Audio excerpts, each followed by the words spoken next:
চৈত্র মাসের অন্তিম লগ্নে শিলচরে মহা ধুমধামে অনুষ্ঠিত হল প্রাচীন ঐতিহ্যবাহী চড়ক পূজা।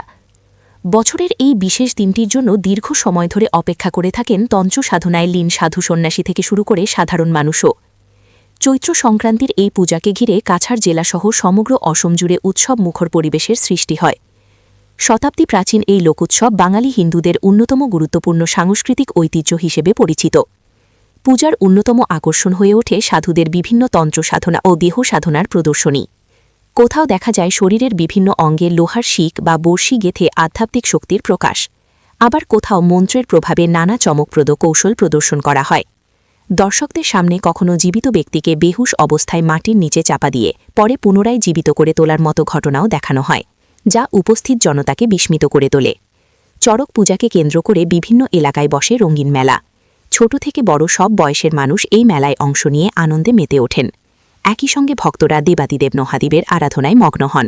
সব মিলিয়ে ধর্মীয় আচার, লোকবিশ্বাস ও বিনোদনের এক অনন্য সংমিশ্রণে শিলচরের চড়ক পূজার মাঠ হয়ে ওঠে প্রাণবন্ত ও উৎসবমুখর।